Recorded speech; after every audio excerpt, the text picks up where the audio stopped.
Hello and welcome to this channel, Scarab Sister School. My name is Annette. I am a mother of two and a husband to one handsome husband. We homeschool and we love food and trying to do it all ourselves, so come and watch us on our journey. So the first thing that got us off track food-wise was losing our Airbnb. I lost the Airbnb because I asked too many questions and I offend the owner. So there's rules in New York City about having Airbnbs. They don't want people, I guess, just having a place they can come when they want to enjoy the city and then renting it out the rest of the time.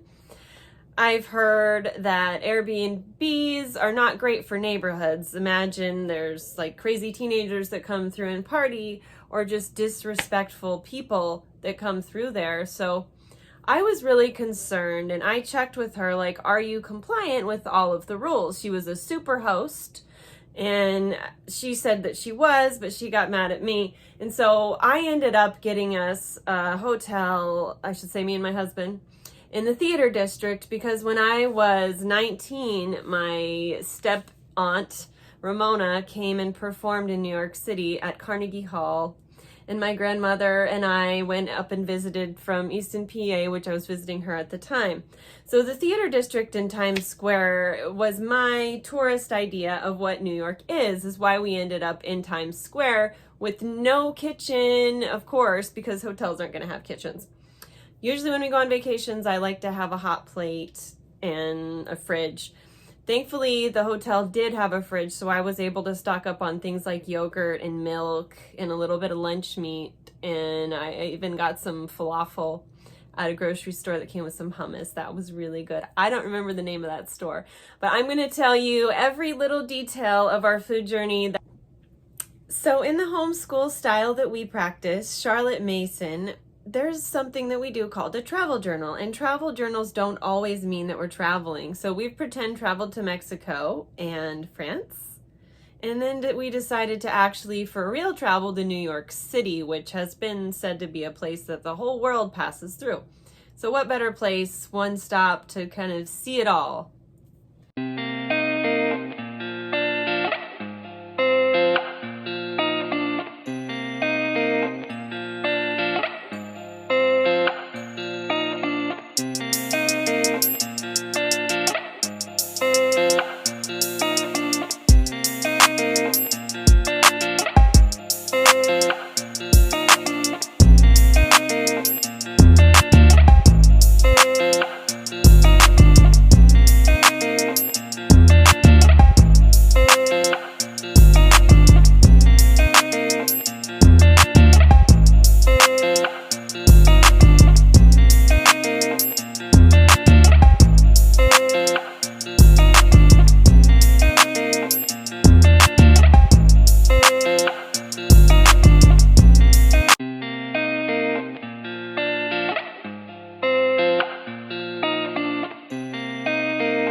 Actually went on a trip, and that's really exciting being from small town Alaska, because as much as we absolutely love it here, it's home for me. I'm a born and raised Alaskan. It's nice to see more things built up.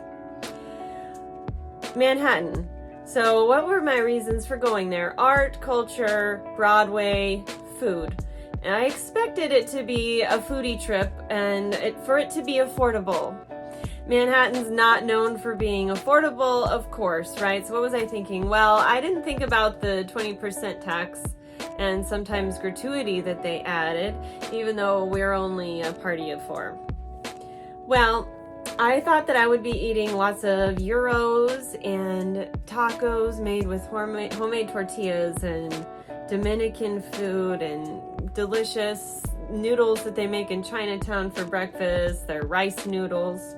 I thought that I would be feeling full most of the time. Well, what ended up happening is, it's a long story, but I want you to watch us go around New York and eat our food and see what happens, because it was a surprise and it was a foodie adventure. So I would be so honored if you will grab a cup of tea or a plate of buns, sticky buns, and join me. All right, we'll see you there.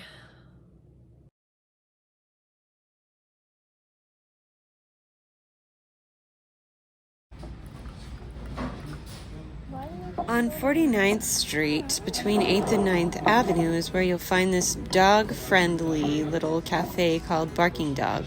If you want to eat with your dog, you have to sit outside. It's really cute. This old-fashioned payphone on the wall doesn't work. But it was our first time officially being in Hell's Kitchen. What's up, Amanda?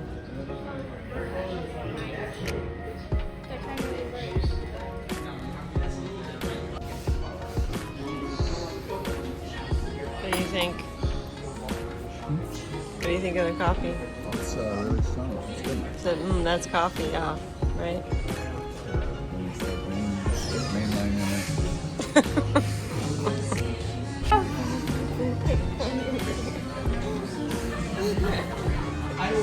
What? He's all foamy? It's like foam. This is our first meal in Manhattan.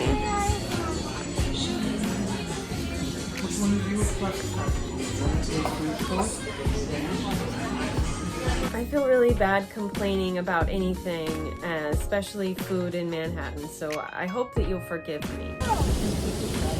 So our first breakfast at Barking Dog NYC cost $80. I would be really careful getting to Manhattan in the morning and not having your places you were planning on eating at open, like Los Tacos #1.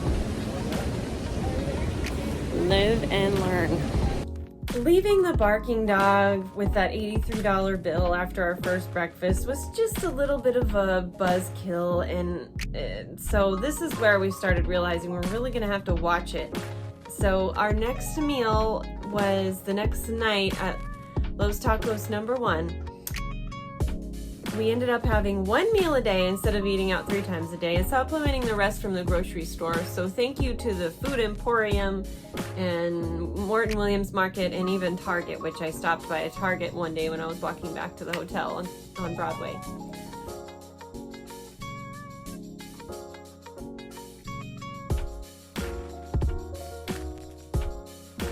I picked Los Tacos #1 because I like to make my own tortillas at home. I make corn tortillas that I make in a tortilla press. I learned that also on Masterclass. I'll talk later in this New York video about Masterclass.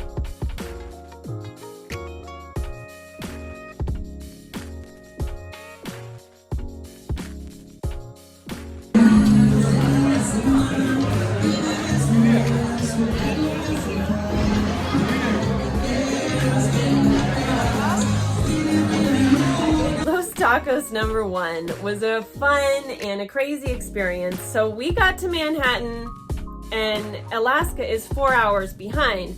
So the first day, my kids, having had hardly any sleep the night before, were exhausted and they didn't get up until around noon or maybe later. So by the time we finally got out the door to go to Los Tacos #1, it was already like 9 o'clock. And we got there and we noticed that there was a really long line. We got in line, we didn't really notice what time it was. We got in just in time because we noticed while we were eating that the door was shut. One tip about eating in New York, when you get up to the counter, always know what you want. There's a million, maybe 30 billion people in line behind you, so you have to order as quickly as you can. The tortillas were delicious, you could tell they were fresh. And the meat was really tender too and really flavorful. And that meal I give it the okay as far as price and flavor.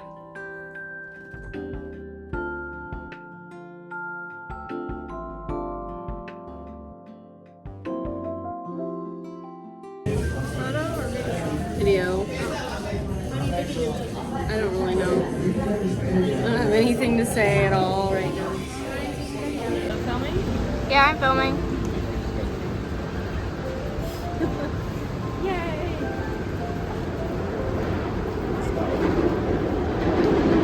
That is interesting.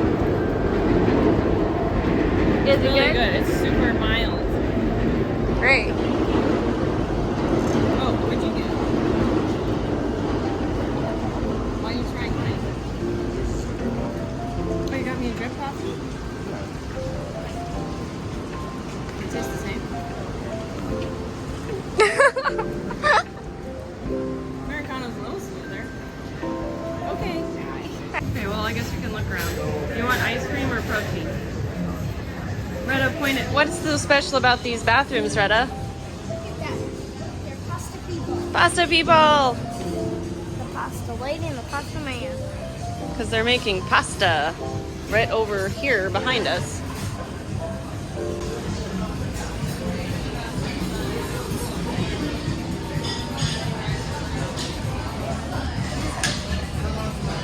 Oh, he's not making it in.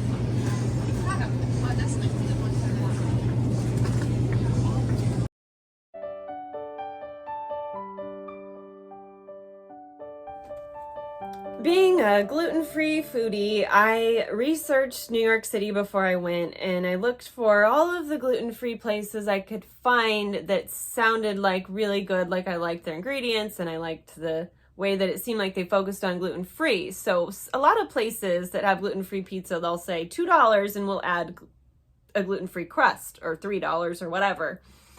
But what I really liked about Rubarosa and Keste Pizza, those were the two on my list, was that they had a separate gluten-free menu. The first Italian restaurant we tried going to, Rubarosa, actually has gluten-free pasta and other dishes.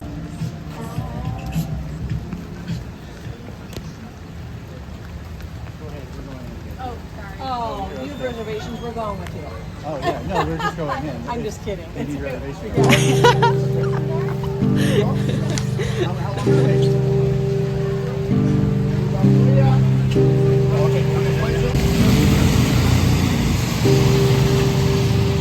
So our drama for the moment is we were trying to get some pizza at Rubarosa and the wait was 2 hours long. So you have to make a reservation. So we're walking around, I guess Soho, looking for food again. Just like last night, we ended up walking around in the dark looking for food. This is what you gotta do.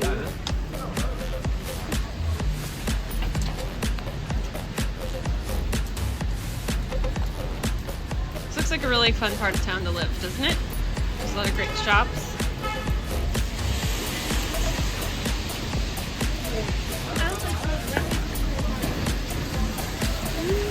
Look at the lights in the street.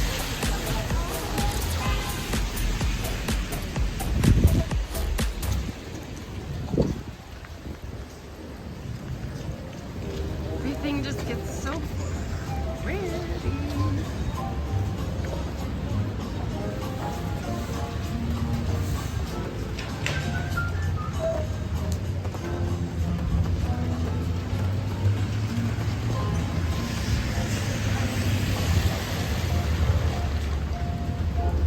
Little Italy, okay.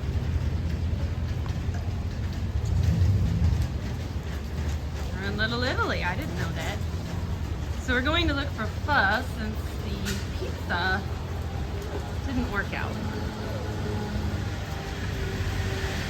One of the perks of staying in New York City, staying here versus bringing the train from Easton for the day, is that you can still be here at night. This is day 2, and I have a feeling, for some reason, the trip is just gonna fly by after today. Because we're starting to get our groove. Little Italy. Did you notice that's where we are? You know it. Cool. That's that big red building down there. It was all lit up, and that there was a sign that said "Welcome to Little Italy," but you couldn't really see it.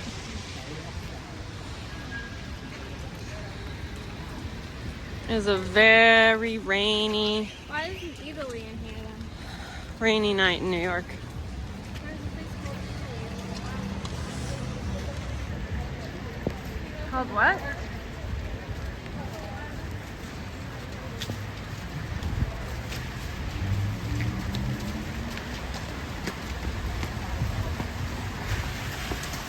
Are you saying if it's called Little Italy, why are we eating pho? No, there's a place called, remember Italy? Italy? Italy. Italy. Oh, yeah, the store. Yes. Where we went to the bathroom. And that's where we got that pepperoni. Over here somewhere.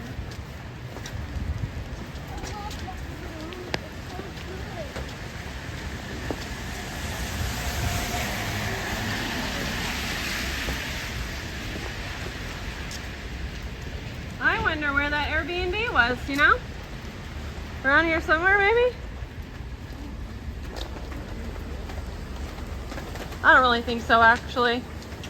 We're not far enough south.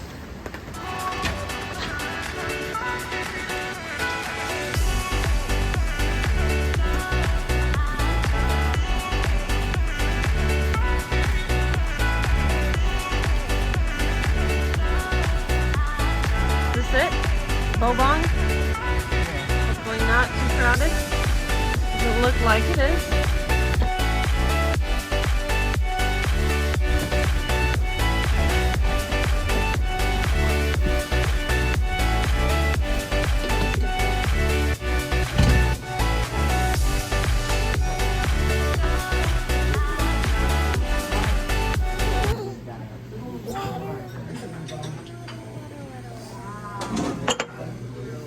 I didn't even have to order tea. That's what I'm talking about. It's authentic. Huh? It's authentic.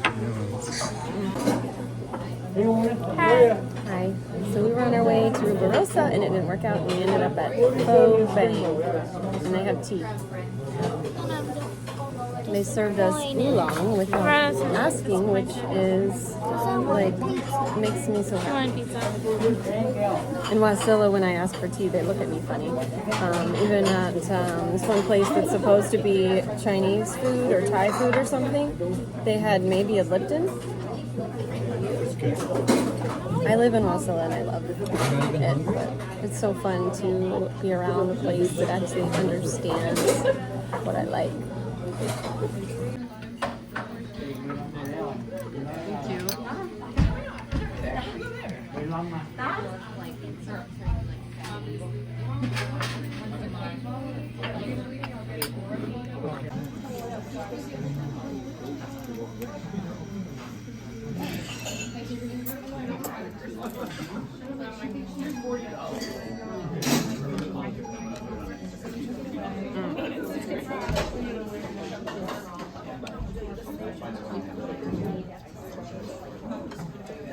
You said yes already?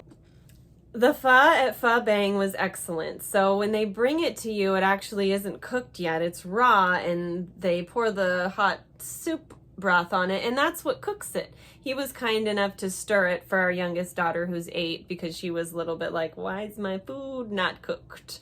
But we loved it and it seemed worth every penny.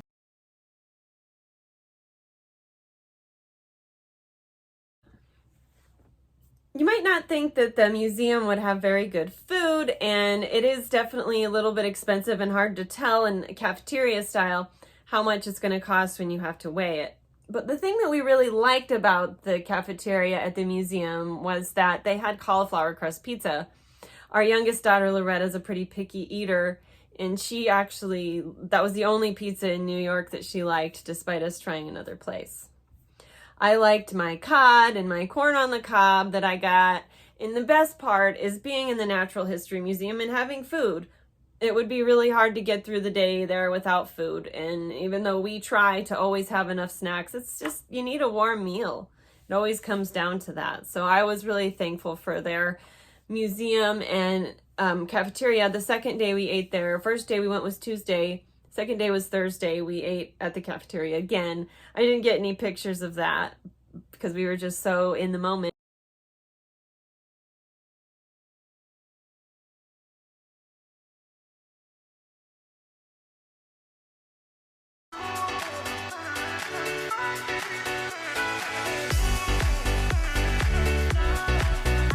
Why don't they have normal pepperoni? It's like one of the most famous kinds of pizza, right? How's your guys' pizza, guys? How's your pizza? I haven't tried it yet. Good. You have to. Wednesday was actually the day that I went to Funny Girl, and I went and took myself on a personal date with Leah Michelle and everybody else there.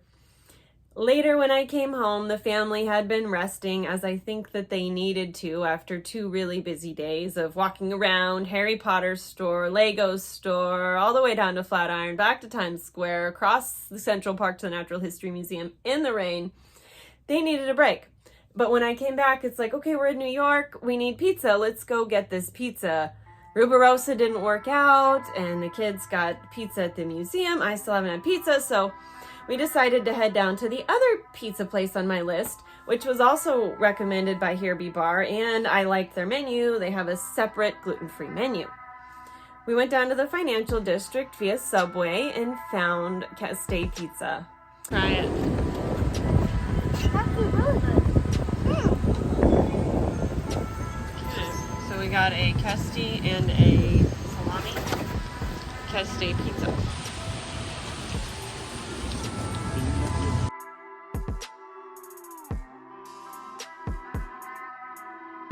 Nugulu is a French gluten-free pastry bakery on Madison Avenue in between 90th and 91st Street.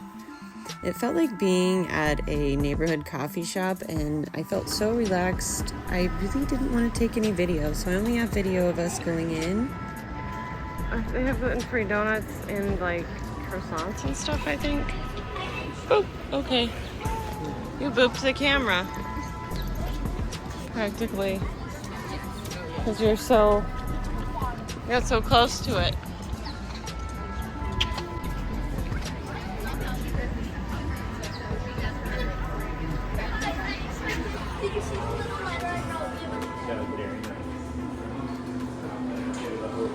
Okay, beautiful.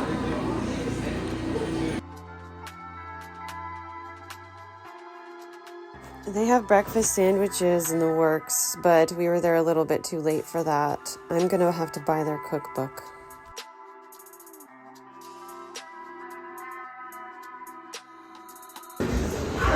This was the morning that I got up all by myself and walked down to 34th Street, Macy's and H&M, and on my way back I wanted to grab Virgil a coffee. I took a coffee tray and I carried my iced coffee and his Americano I carried it all the way back to 52nd Street.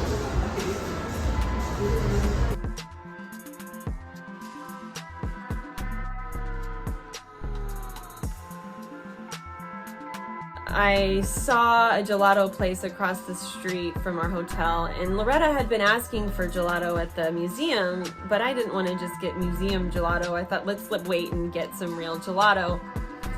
She hadn't had any pizza. It's like, we need to get some calories in this kid. So gelato, my understanding, is it's more fat and less sugar, which is great because fat's good for you and sugar's not, in my opinion. So the gelato was delicious. I had pistachio gelato in Alaska from the grocery store, and it was really like way too sweet, okay? It didn't even taste nutty. The gelato from this place tasted nutty. The chocolate was dark. The mango tasted like a mango. I'll let you check it for yourself. This is probably my favorite dessert, and also the most affordable that we had in New York. A dish, I guess? Even longer than fair? Nice.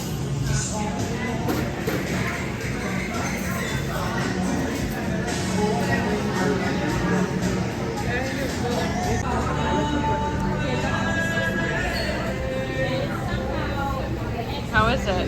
Tastes more like mango than popsicles.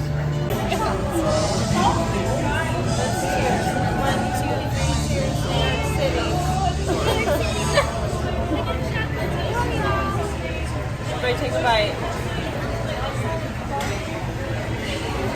You take a bite? Everybody take a bite? Good, Daddy. Oh, yeah. But I'm having.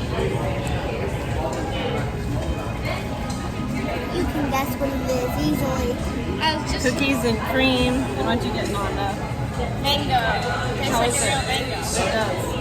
Then you got Pistachio. Mama got chocolate. The 3 spoons. That's because I taste tested lemon and chocolate. Lemon was very refreshing, but not very creamy. Mom, Yeah. I was just thinking how dull of a trip this was that took like 2 hours just to get pizza and then we got ice cream and I didn't even tell Mom I was doing that. You didn't come on what? I didn't tell you guys how dull of a trip it was. Or how dull of a 2-hour trip it was just to get this. Oh, and now we got ice cream and you're happy? Okay.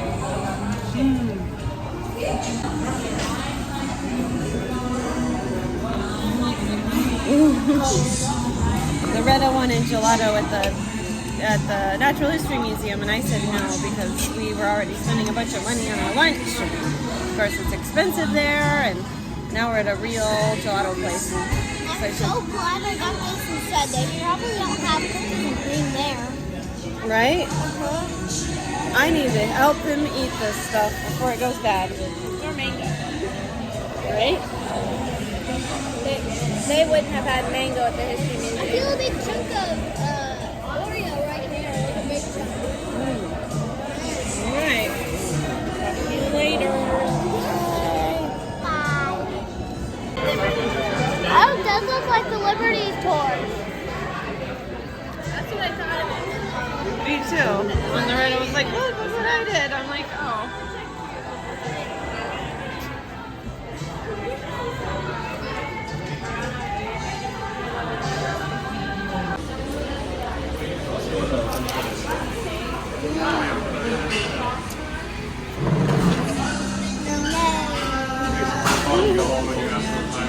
Now that my unicorn.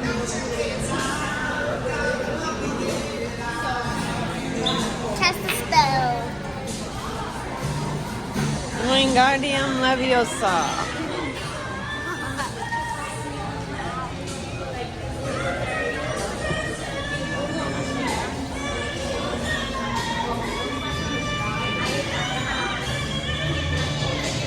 I'm gonna eat the rest.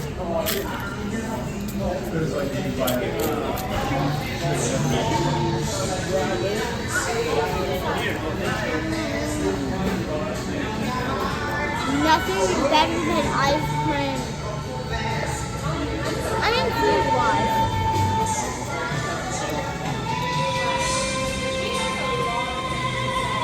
And these chairs are so comfortable. Look at these tables, they're so pretty. Yeah. Mashed potatoes, chocolate. Marble, huh? And I got chocolate all over it. Oh, marble. I found a little of this on the table. What's the kind from non did I come from?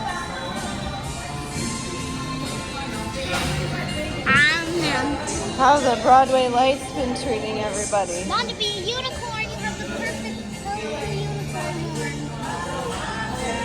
That's how you do it. Do they open us with open arms? Looks like the Lady Liberty thing.